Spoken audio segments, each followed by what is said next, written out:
to you and all of you. So,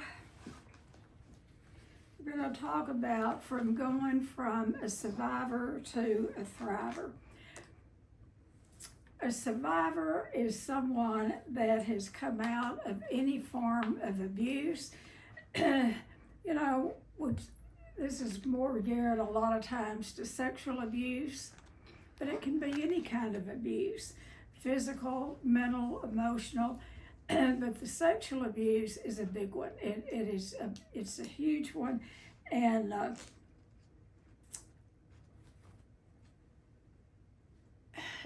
usually the abuse starts in childhood, and as much as I would like to say that most of the abuse takes place with non-family members, but it's not true. Majority of the sexual abuse comes from family members or people close that have close access to children. We have treated so many people and I do not hear me that I'm putting down churches, I'm not, but because we have 3 universities here, a Southern Baptist University, a Methodist, and a Church of Christ, we have treated a lot of people coming out of churches that have been sexually abused. Now, we've seen this repeatedly, and I did it myself. I was so naive I thought everyone that went to church was just pure and wonderful, and a lot of them are. But we would have big gatherings at our house because we had a big house, and nearly every Sunday night, it'd be interesting, we'd have people from church over nearly every Sunday night. They liked to come to our house because it was big and we could put the kids all out in the playroom, and then come to find out years later there was some abuse that happened inside my house from church kids. They were all church kids, So what I'm saying is if there's anyone listening to this that has small children at home, don't assume anything. Know who your children are with. Check on them periodically. Every 5 minutes, but know about who your children are with at all times. So, without getting into a whole lot of my own story, I always knew, I had a knowing, I knew, but I didn't know, but I knew about the abuse from my dad. And I went up to South Dakota to do a training to do what we do in the intensive. Part of that training is what I do in the intensive. And I just nearly choked to death. I had feelings, emotions to come up, and we couldn't do the work up there. There were 60 of us, and we were in 8 different groups, and we were there for training. And they would just say, put a bookmark in it, you cannot do your own work here. And so I came home and promptly went back the next month as a client. And then the next month I went, or maybe skipped a month, but I wound up going up there 3 different times. And then I met a woman up there that lived in Florida, and she had made her practice, a lot of her practice was centered around sexual abuse survivors. So I started going to Florida and working with her. And that's where I met Marion Vanderville, I can't pronounce her name, but anyway, she was Miss America at one time. Beautiful woman. And I thought that she had always known about the abuse. That's the thing about abuse. Sometimes it lies dormant inside of us. And then something will happen and you'll get a memory, a flashback, a memory. And it's about, don't discount those memories or those flashbacks. So she did not really start addressing the abuse. Her father was a Baptist, or not, he was a minister, and he sexually abused her until she graduated from high school. And she had never done any work on it, anything, never really told anyone. And then it just kept, the feelings just kept coming up.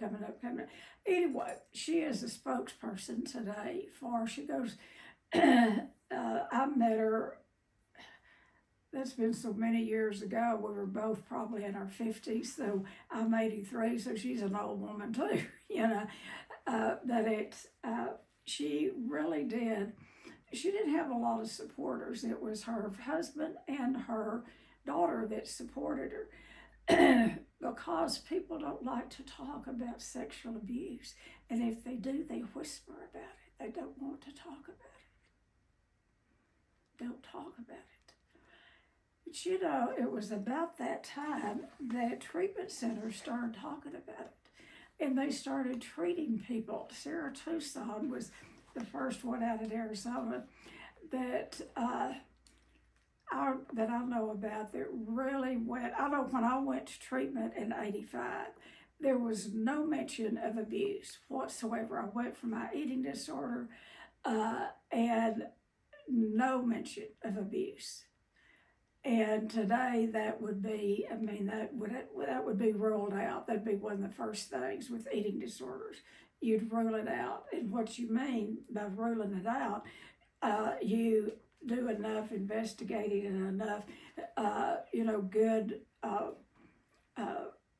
assessment taking that if there is any abuse there, it is up to the therapist not to put it on the client. We cannot in any way.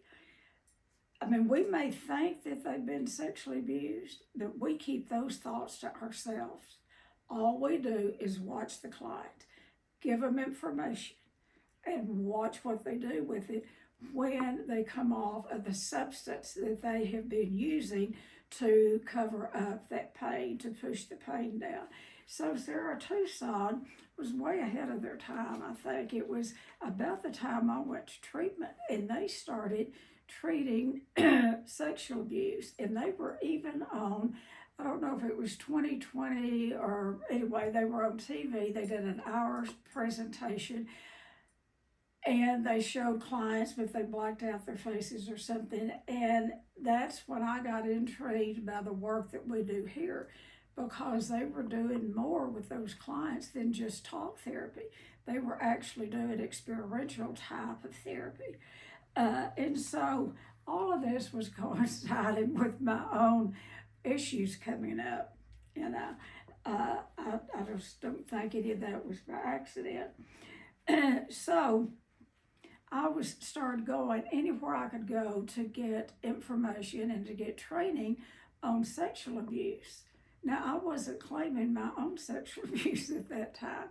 I just knew I'd come from a lot of dysfunction. And I knew that I had slept with my dad from the time I got home from the hospital until I was 13 years old. I wouldn't every night, but my mother was in the hospital a lot. So when she was sick, I'd sleep with my dad. But anyway, sexual abuse comes once you start recognizing it, unless you have a clear memory of it. Sexual abuse is something that goes dormant. It goes inside, and we push it down and push it down and push it down because we don't want it to be real. We think we're making it up. So, like I said, in my process, I started working with Margaret, my friend down in Florida, and she'd get so mad at me, and practically throw the bed at me, and I'd be doing anger work, and she'd get so angry at me that I wouldn't get angry at my dad, and I couldn't. But anyway, that's where I went and heard Marilyn Vanderveer. She spoke, and Barbara and I went. She's down in Florida. And she really gave me the permission. I didn't meet her personally, but listening to her story gave me permission to start talking about mine. And it's kind of like when sexual abuse, unless you do just have a clear memory, and some people do, depending, I think, on the age of the child, but it's kind of like uncovering sexual abuse. It's kind of like having a little string in your mouth or a little something in your mouth that you're trying to take out. So you take out that little string, and tied to that is a piece of cord, a little thicker string. You pull that out and you just keep pulling, and that turns into a little rope. You just keep pulling that out and pull. Then that comes, a big old lariat rope, and then all of a sudden that turns to a chain, and you keep pulling that information out, pulling it out, and all of a sudden this big old chunk of cement comes out. You've gotten to the core. You've gotten to the core. I'm such a visual person. I had to make that up myself to see, because my realization was very slow because my denial was so large about it. So we're really not here just to talk about me, but I'm very much an advocate for survivors. But we don't want to just survive. When the people came over, when the Titanic, not when they came over, but when the Titanic sunk, when it sank, sank? Anyway, when it went down, there were some survivors. And they got to the shore. The survivors got to the shore.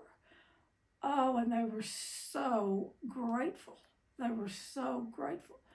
And their family members came and got them. Misty and I went on a cruise. I speak on cruises, and we went to Iceland. And coming back, we got to see where the survivors came on shore from the Titanic. That was very moving. And so when they got on shore, they had survived that crisis. And I'm sure some of them, it was such a crisis that they did relive it in their minds over and over. But basically, they survived. They didn't have to dig any deeper. They knew what they had survived. It was clear cut. They were in a tragic accident. And by the grace of God, they were some of the survivors. And so they didn't spend the rest of their time trying to figure out what happened to them because they knew.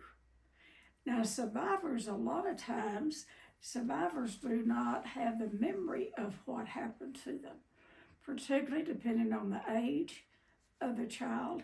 And it will go in, like mine did, and just lie dormant until something happens to trigger those memories. And the memories come out like in layers and layers, and kind of like that little rope that I was talking about. And I think that's a good thing. Back in those early 80s when Sarah Tucson, this is the first time, and I've been in the field for quite a while, but this was the first time that anyone in the field was outwardly talking about, to the point that they did a program on TV about it, and had clients willing to show it on TV. That people, even therapists, were not talking much about sexual abuse. And what I make up about that today is that there wasn't a lot of trauma-informed therapists. They were not trained to find it. They were not trained to treat it.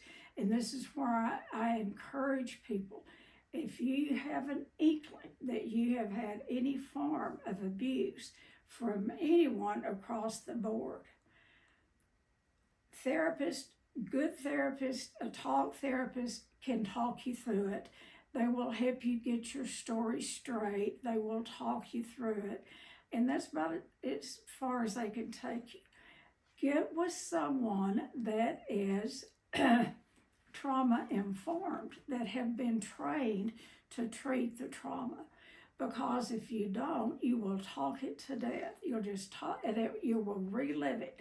Every time you go back in that therapist office, you get your story down pat, you know about it, maybe the memory has come up, and you talk about it, and you talk about it, and you talk about it, and you might get a little relief, but it's going to stop there. And this is why, I encourage people, if anyone's listening to this and you know that you have had trauma, any form of trauma in your childhood, abuse is abuse with a child. It doesn't necessarily have to be sexual abuse. It can be physical abuse. It can be total neglect. Neglect is probably one of the highest forms of abuse to a child. Because when you neglect a child, you don't feed them appropriately, you don't dress them appropriately, you don't keep them safe. What that tells that child is they're not worth being taken care of. So that is a form of abuse. Neglect, abandonment, all of those are high forms of abuse to a child. But I'm talking more this morning about sexual abuse, because that's the thing that lives in the very cells of our bodies. The sexual abuse goes inside, and it begins to find a way to live in our bodies. And, the body will find a way to live with the abuse and a lot of times without even knowing. I mean, we're not doing this. Mine was overeating. I had a pain, I had a feeling, I would overeat. And I ate myself up to 287 pounds. Now, some people go the other way. I will tell you, majority of the people that we have treated with sexual abuse, yes, we have had some anorexics, but most of your anorexics are going to come out of intact families.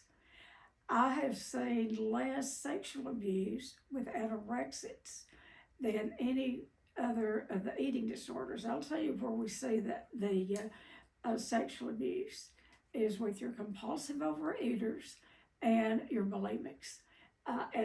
Don't hear me that everyone that's been overweight or that has bulimia has been sexually abused, but the percentage is pretty high. And those are the eating disorders where we have seen sexual abuse at the core. And I will tell you, like I said in the beginning, it's not a therapist's place to tell a client that they have been sexually abused. That is absolutely abusing a client again. I mean, we get clients in, we used to get clients in all the time that the staff would talk and we would think, I think there's some sexual abuse there. I mean, the way she carries her body, the way she does this, there'd be certain symptoms that we would see displayed inside the treatment center, but it's never our place to say that.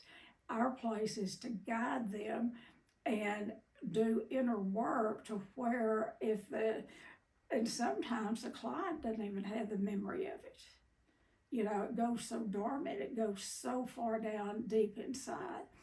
And then when they do have a memory, a lot of times they'll just beat themselves up. They'll think that they made it up, or maybe they heard someone else's story and they made it up. Sometimes that happens very, very infrequently. And that doesn't happen very often where clients will, make up their story from listening to someone else's story. And that is sick within itself. That is sick within itself. But anyway, yes, a survivor is someone that has lived to tell about the abuse. That's what a survivor is. You're out of it. If you have been abused and you have sought help and you're out of the abuse, you've survived it. Now, a lot of people get stuck there. They get stuck in that survival mode. And this is not a blame game, but a lot of times people will blame their lack of motivation to live life, to go to school, to become productive citizen of and what they'll do is to ease that pain. If they have that brain chemistry, what they'll do is turn to drugs and alcohol. And then, you get them in treatment, and sometimes they're hard to work with, because they want to blame, well, you know, my dad sexually abused me. Yes, that is powerful. That's a big deal. It is. But he did not give you alcoholism and drug addiction unless he's a drug addict himself, and it is brain chemistry. So a lot of times clients have a hard time owning the sexual abuse, or they will use it as a blame game, you know, and then there's no movement toward recovery in that. But I will tell you, we've worked with some horrendous cases. I mean, I think how in the world did they get out of that? Children are resilient. They are. And, you know, I'll look back at my own. You know, I had my first suicide attempt at age 8. But I also had my first spiritual experience at age 8. It was after that suicide attempt. And so I always knew from age 8 on that there was a God and that he had me. And sometimes I'd question, well, why are you letting this happen? God allows things to happen. And I won't get into preaching, but anyway, I could. We're going up to women's prison, Misty and I and a lot of other people, for a week to do workshops at this woman's prison up in Oklahoma. And I was just thinking to myself, I hope I get up there and don't get to preach it. I hope I can just speak and not get to preaching, but I do kind of get to preach it a little bit. But anyway, survival mode is when we're used to the chaos. We grow up and we get survival skills. And what happens is we take those survival skills into our adult life. And then a lot of times, like in my own case, I was so naive about my children because I figured out a way to live picture perfect. You know, we look good from the outside. You know, we went to that church every Sunday morning, Sunday night, Wednesday night, Tuesday night for visitation. We were looking good out in the community. You know, and I was eating myself to death. My husband was drinking himself to death, but he'd get sober enough to go teach 9-year-old boys in Sunday school on Sunday. So abnormal becomes normal. Abnormal becomes normal. And you just begin to, I call it play like. You just kind of play like everything's okay. And I've never, ever, ever talked about the sexual abuse until I'll tell you when I talked about the sexual abuse is when, you know, I had that indicator up in South Dakota when I was in those workshops about the abuse. Went to Florida, started doing a little, some work there. Went to California for my treatment, my eating disorder. Came back. That was California. A year later, I was a mess because I had quit using the food to ease the pain. I wouldn't use anything to ease the pain. So a year later, I had found Pia Melody and I were traveling. And she was invited to this treatment center down in Florida. And Barbara, my friend, and Pia and I went down there. And the doctor there did some hypnosis work on us. And he recommended that Pia and I both come back for treatment. Pia didn't, but I did because I wanted to get better. And so I went and spent 30 days in a trauma unit. And I do not regret that at all whatsoever. So what I'm saying, you just have to peel off the layers. You just keep doing the work, doing the work, doing the work, doing the work. And one day I woke up and I said, I'm done. I'm through with it. I'm done. But had I stopped any earlier, I would have still had that on the inside. So I guess the main message that I have today for anyone, if you have a suspicion of any form of childhood abuse, particularly the sexual abuse, do the work and keep doing the work until you can tell your story like you're talking about news, weather, and sports, where there's no feelings that come up, where you can just tell about the horrors of it. You can speak the truth, but you don't have all of that pain to come up because you worked on the pain. Now, you might get choked up a little bit telling your story, but by and large, when you've worked on on the abuse, and you've worked on it, and you wake up someday and say, I'm done. I've done all. I'm okay with it. Then you can talk about it, like I said, without, all of the pain coming back. So the abuse, we learn survival skills that become our way of life. And we become hypervigilant. We are always watching, always looking out for somebody that's going to do us wrong, always waiting. Survivors are always waiting, usually for the abuser. But in our adult life, we begin to wait for the next shoe to drop. We always know something bad's going to happen. Oh, what's going to happen next? We have that anticipation of dread coming up. So we're always waiting. And then always preparing for the next disaster.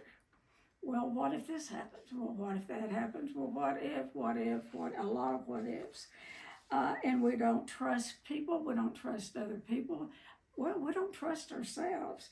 And sometimes we don't even trust God, because we question God. Well, why in the world, if you are a just God, why in the world would you let a child grow up in that? Why didn't you rescue him? I spent years being mad at God. Up to you, God, because if you were really there, why didn't you do something? And he did. He got me out of it. So, what happens, you can't even take the good stuff. You can't even take the good stuff. You get a promotion on your job, and you think, well, I really wasn't qualified for that. They should have got Susie. If they even knew what she does, she stays after hours, she takes work home, and here I got the promotion. It's like we're never good enough to sit in any seat, and we keep waiting. Well, one of these days they're going to find out. Have y'all ever lived in that, they're going to find out that I'm really not who I am, who I tell them I am. Oh, they're going to find out one of these days. And so if you do happen to find a healthy relationship, I always said I wouldn't marry an alcoholic, and I didn't. And I always said I wouldn't become one. And I married me 2 alcoholics, and I became one. So don't ever say never. The first marriage was very short-lived, but the second one is, he had potential. Now, that is so codependent. He didn't know he had potential. I saw his potential. And I thought, well, as soon as we get married, I'll get those short pants off of him. I'll get those white socks off of him. I'll dress him up. He'll look better. I'll get that haircut. I had it all figured out, what I was going to do. And so we get into relationship. And for years, I thought, well, any day, Ariel's going to leave me. My gosh, he wouldn't have left me for he wouldn't have, because I brought a lot to the table that he didn't have in those first 2 marriages. I built a home, and he loved his home. He loved all the stuff that I did in the house and all. And I cooked for him. He was skinny, I was fat. I kept trying to get him to gain weight. I gained the weight. He enjoyed food, he just didn't gain weight. So he wasn't about to get rid of me. I didn't take care of his 3 kids, didn't live with us all the time, but a good part of the time. And then we had, together. I had a baby when we married, and then we had 3 children. So together we raised 7 children. So he wasn't about to leave me. But I always had the fear, well, any day he's going to leave me. He's going to leave. That's that insecurity of a survivor, that we're never good enough. I wasn't even good enough for, I'm joking, for a drunk. And he wasn't drunk. But I will tell you, he found sobriety. When he passed away, he had 32 years of sobriety. And, he was a wonderful man. And the kids and we get to talking about how wonderful he was. And we have got him so far up in sainthood. We can't remember one bad thing he ever did. We just think and he was a wonderful man in sobriety. He really was. But anyway, he is the one. He was relieved when I discovered the sexual abuse, because he is the one that had suspected it all along. But he never, of course, he would not dare ever say anything like that to me. Okay, so, what happens? We have low self-esteem. You finally, do a lot of work, and then you find some peace of mind, and you find some peace on the inside, but that feels uncomfortable. Feeling good feels uncomfortable. And what survivors will do early in recovery, we will create chaos so we can feel comfortable. We will create chaos with other family members, with our neighbors, or whatever, so we can feel uncomfortable. That's what survivors do. And if you're a survivor and you don't have that, well, God bless you, Give yourself some points. Most majority of survivors have lived feeling bad about themselves all of their lives. And when they get a little bit of recovery, they feel guilty. And so, it's hard. I know it was hard for me to ever accept that I was in recovery. Well, but you don't understand. I screamed at my kids, but you don't understand. I'm a rager. You don't understand. Well, are you raging less? Yeah, well, you're in recovery. And, I had a sponsor, and she said, you set that timer on your stove. And if you can go 5 minutes without raging, that's a victory. When you get down 5 minutes, move it to 10. Then finally the kids caught on to what I was doing, and they would, help me keep up with Mother, you need to change that timer on the stove. You've raged. And what the rage was about is the carried rage, and this is what we work on with clients here, is it's not only the pain and the rage and the feelings that we have, it's what we've picked up from parents and carried that into our adult life. My mother was eat up with self-pity. Bless her heart. And she had a horrible childhood. This is one of the things I recommend survivors to do. Yes, do your own work. Definitely do your own work. And in recovery from your own work, find out about your parents' history. Find out about their history, because this is usually generational, and you might be able to cut them a little bit of slack. I was recommended to do that by a therapist, and oh my God, I knew a lot about my mother's, but when I got into really delving into my parents' past, no wonder they were sick people. They were raised by sick people, but the good news is it can stop in one generation. Okay, so survival skills that become problems. One of the things that we learn how we learn to survive is people pleasing. Now what I'm going to read you equals codependency. Survivors become, your major codependents, because survivors get their good feelings about themselves outside themselves, because they feel so rotten on the inside. They feel impure on the inside. They feel dirty I can just say I did. And it takes a lot of work to get different types of modalities of work. Talk therapy does not get it, folks. It does not. It helps you get your story straight, but you must do that deep diving on the inside. Massage therapy, if they're trained, if they know about trauma, don't go to a massage therapist to work on trauma if they're not trauma informed, if they haven't been trained in some form of trauma with their clients. Go to someone that does rolfing. I don't know if y'all know what rolfing is, but it's the deep tissue. Now, you do need to learn how to say stop because they go very, very deep. And that's, if they go deep with the tissues, what I would tell clients when we were treating a lot of survivors, take your therapist with you. Let your therapist and that massage therapist talk beforehand. Let them go over your history. You go over their history with them, with the massage therapist. Because if a massage therapist isn't trained in some form of trauma, when that client gets up off that table and wants to beat that therapist up, they're going to call the police. So the massage therapists have got to be very well informed about the reactions that could happen. Not all of the time that happens, but it could happen when they get real deep into those tissues, and then the memories become to just flood up. So massage therapy is very good.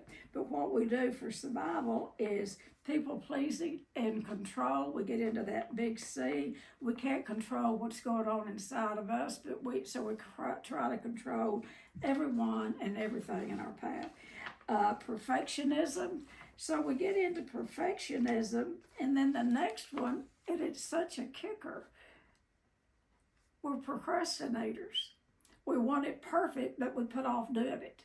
And then, so we get mad at ourselves twice, but if we ever do it, we're going to do it perfect. So perfectionism, these are survival skills from, being a child. If you were abused as a child, these really apply to adults that were sexually abused or abused, in adolescence or childhood, because we learn this behavior. These, and thank God we did, because this is how we protected ourselves. They became problems, that it became survival skills right at first. Emotional numbing, where you just numb out, play like it's not there. Isolate.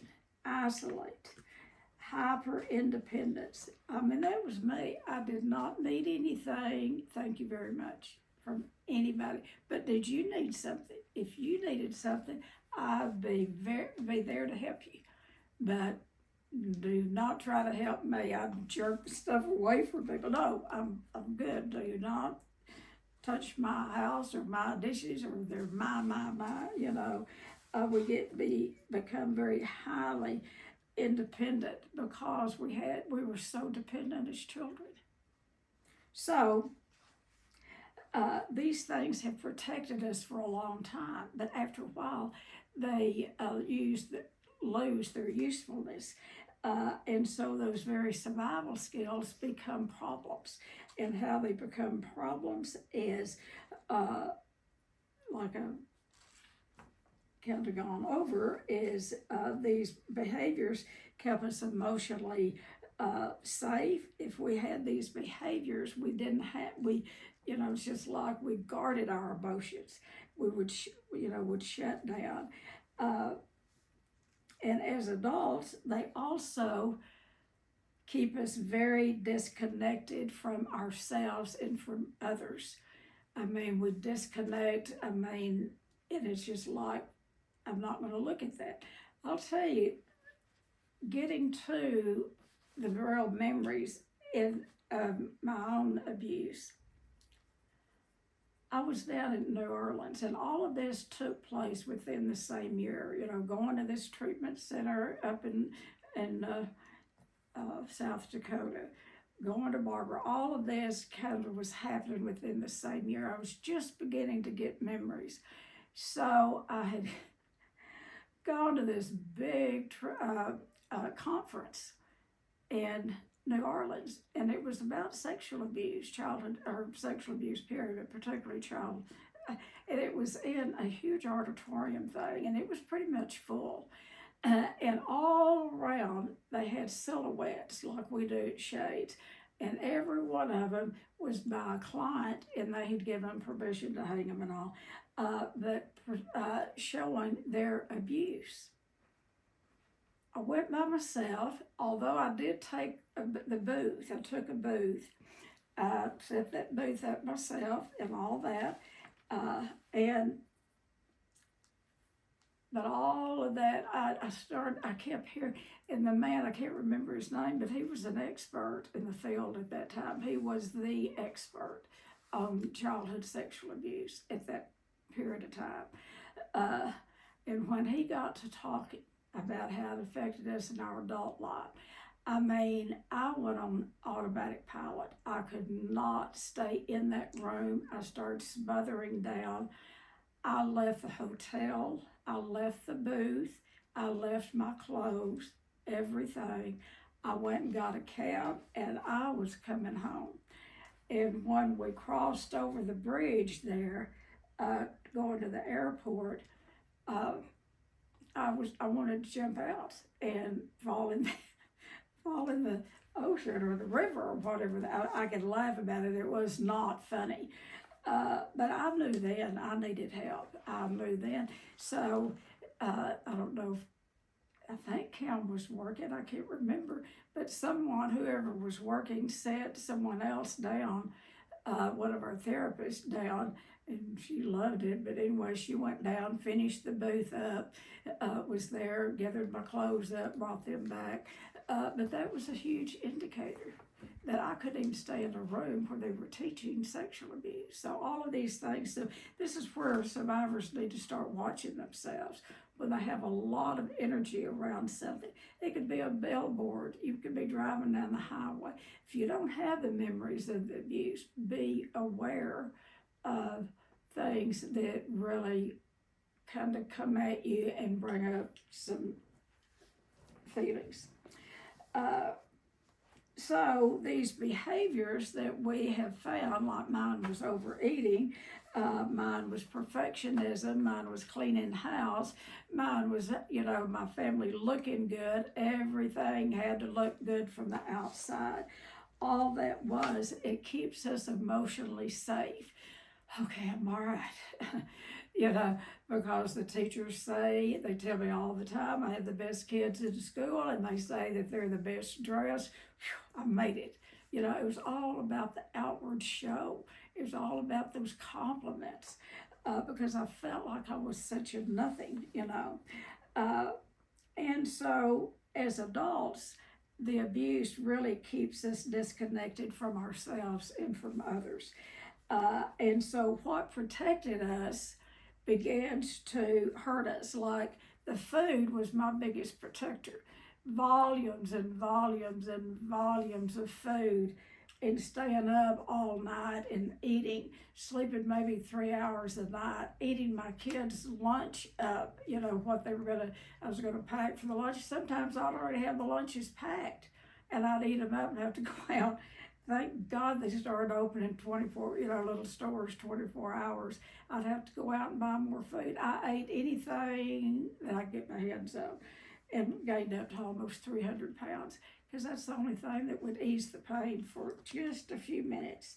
So we get very protected of what, I got very protective of the food. I got very protective of anybody calling me fat. I thought, if you only knew why I do this. And I didn't know. I just knew that I had a lot of pain. Okay, so let's look at, we talked about surviving. Let's look at how can we become a thriver. We want to not just survive. We want to be a thriver. A thriver is not someone that has a perfect life. If you think you're going to have a perfect life and be a thriver, no, you're not, because life's not perfect. We have ups and downs. A thriver is someone who no longer allows the pain to make decisions in their lives. I was always guided by the pain to make all decisions. And then what I started doing is I started focusing on my kids' pain.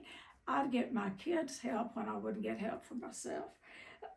And so a thriver is someone who no longer allows the pain to make all the decisions. I've already said that.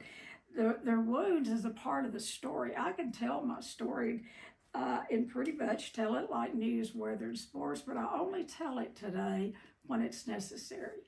I don't go around telling about my abuse all the time.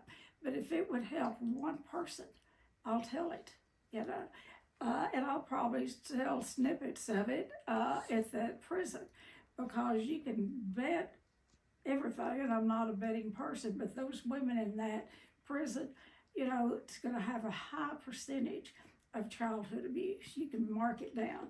And so I'll share, a thumbnail sketch of my abuse, just to give them hope that they can come out of it. Okay, so the 4 stages of becoming a thriver is number 1, tell the truth. Healing begins when denial ends. Tell the truth. Healing begins when denial ends. When you stop denying that you were abused and you look at it, and it doesn't have to be anything great big. It can be something great big. But it can be something, I'll tell you, we've treated people like this a lot. Kids being in the back seat on the way to church, and maybe a kid has spent the night with their brother and they're sitting back there fondling the little girl. That's abuse. Any way you look at it, it is abuse. A 14-year-old fondling an 8 or 9, 10-year-old girl, that's sexual abuse. But they discount it because it's connected with church. Are y'all listening to me? Well, he didn't mean that. I mean, he's a good kid. He really did. Hell, he meant it. He meant every second of it. Yes, he did. Because that's what 14-year-old, not all 14-year-old boys do. But anyway, all right, I'll get off of that. Feel the feelings. Feelings are not facts, but if we don't feel them, what they are is that they're just messengers. They're telling us, something's not right here, is what feelings are. And feelings are not facts, but they're an indicator. And feeling the feelings will not kill us. Not feeling them will. If you're an addict of any sort, if you don't feel your feelings and work through whatever baggage you have, you will use again, or you'll switch over to, I'll tell you, alcoholic, not only women, men too, but a lot of your alcoholic women get clean and sober and go to food. We see it over, and men too. We see, men gets cleaned up, drugs, alcohol, turn to food. A substance is a substance is a substance. Anything that we use to ease the pain of living. So number 3 is grieve. Grieve, grieve, grieve. We must grieve the losses we experienced and things that we never received. If you've lived in any kind of home like I lived in, there was a lot that I didn't get. And, my parents didn't have it to give. They were two sick people. And so I had to grieve that. In recovery. Number 4, discover who you really are. Find out who you really are. Recovery is a process of uncovering. Dr. Bob gave us this out of the big book of alcoholics. It's in the big book. It's uncovering the person that God created you to be. And so it's discover that wonderful person underneath, but also discover the stuff that you're carrying around that's no longer yours. Discover what's not yours. And then the third thing is discard it. Discard anything that is not useful for you today. If you are still dragging around stuff of the past that is not useful for you today, get rid of it, discard it. And you do that, you don't just say, okay, I'm not going to think that anymore. Do your work. Get with a good experiential type therapist. Come to do an intensive. The intensive is designed for this type of work. And I encourage, I would have given anything if they'd had intensives like we did. That's one of the reasons, and we've been doing these for 39 years, 1 or 2 a week. I used to do 2 a week, 2 intensives a week. I believe in them so much. And I've had people through the years come and do 4 or 5 of them. And what it would do is keep them out of inpatient treatment. Would get them back in shape to go home, get back to work. When the pain comes up, come back and do another one. The intensives work. And we've got one coming up. This is a commercial. We've got one coming up in June. I'm 83. I don't know how long I want to keep doing it. I want to do them as long as I can get in there and have the memory.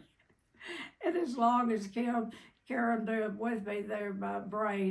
They'll help me remember what to do. But if not us, get with someone that is trauma informed that can take you through the process.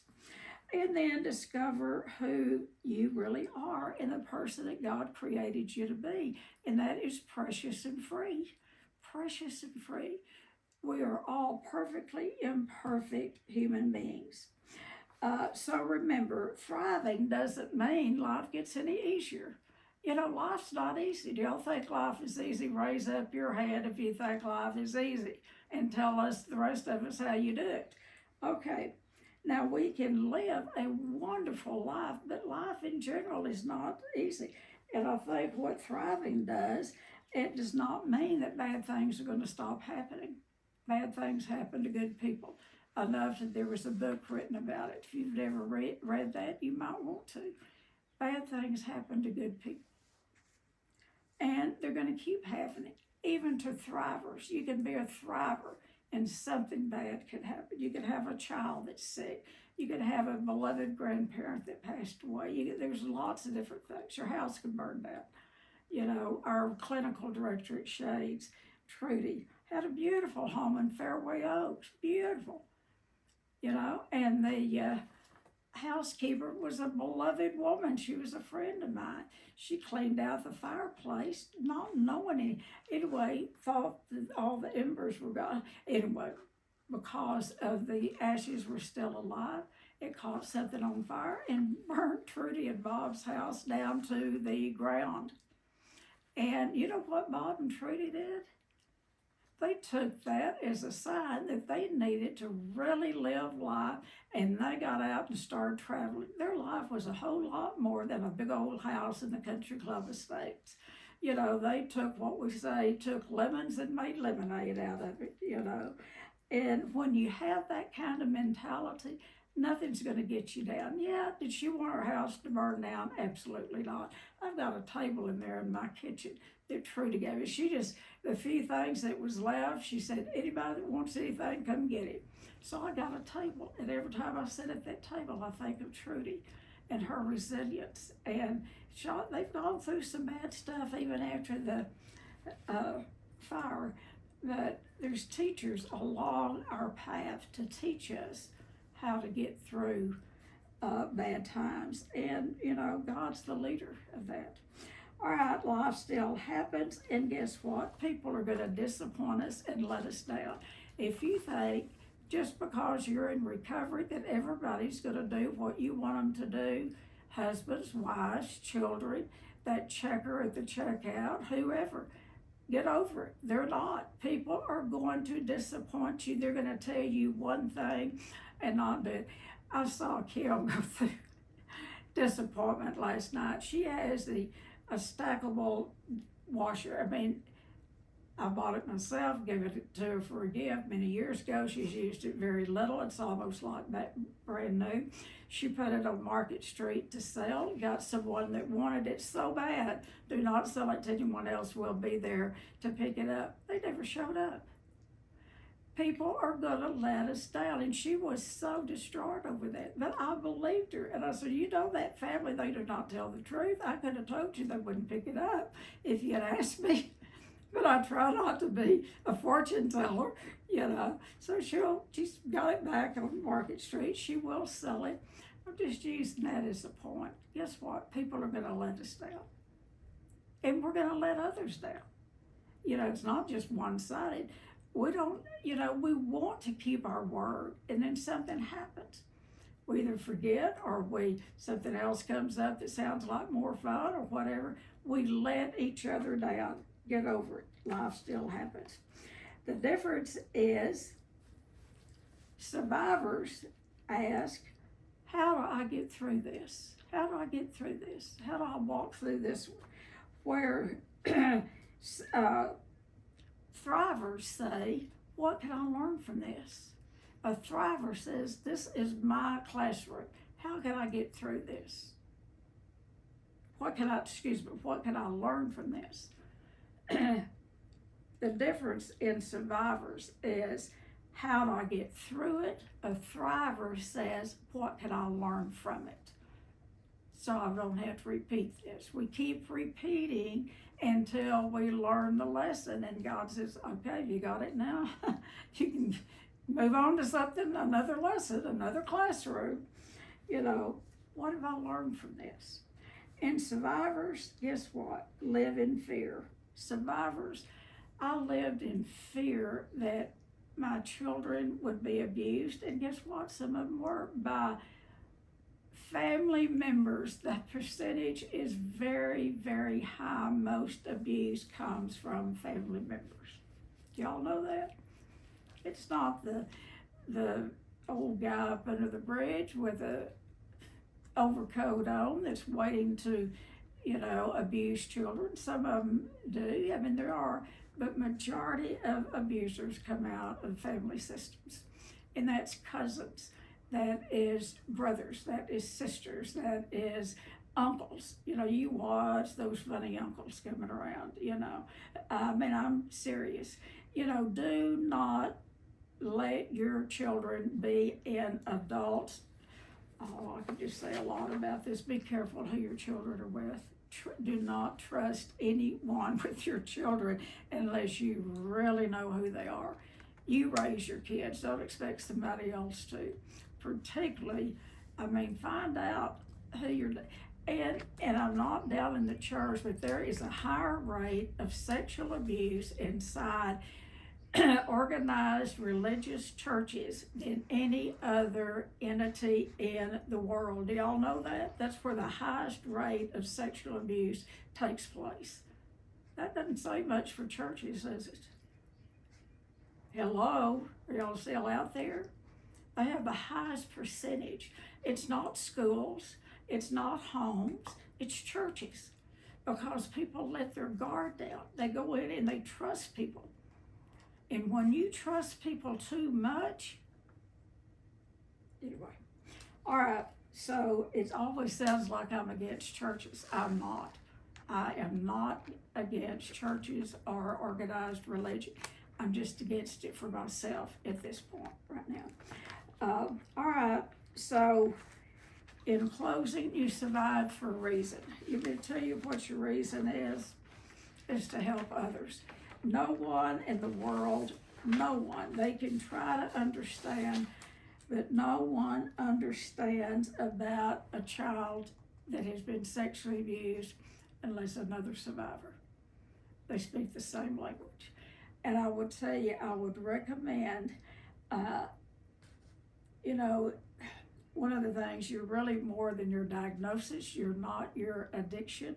You're not your trauma. You're not your family history or your mistakes. You are, like I said a while ago, recovery. I mean, we're all perfectly imperfect human beings. But I want to tell you, you got to do the work, and don't do it by yourself. Survivors want to just group up by themselves and do it because they've done just about everything by themselves. But I'm going to tell you a book that I've used it myself, and I've used it with many, many clients. But it's do not work it with yourself, by yourself. I would get it. I'd pick me a good trauma-informed therapist to go to. Ask the questions. Ask the training that they've had. You're the consumer. Don't just assume that the therapist that you're choosing knows how to treat trauma, because a lot of them, that has not been I mean, master's degree people do not get a lot of training in trauma. It may be, a paragraph, but they don't get a lot of trauma or even education about trauma, let alone how to work. It's specialized. You have to go and get specialized treatment. I mean, specialized training for it. And so this book is by, her last name is Bass. It is The Courage to Heal book. It's about that thick.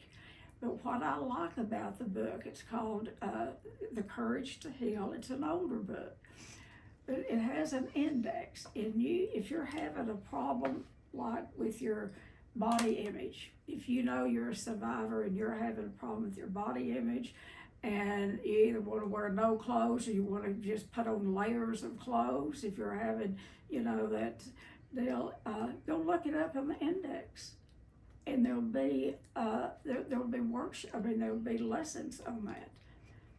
Has been written many years ago. It was good then, it's good today. So that is probably about the only book that I'd recommend, plus Pia Melody's.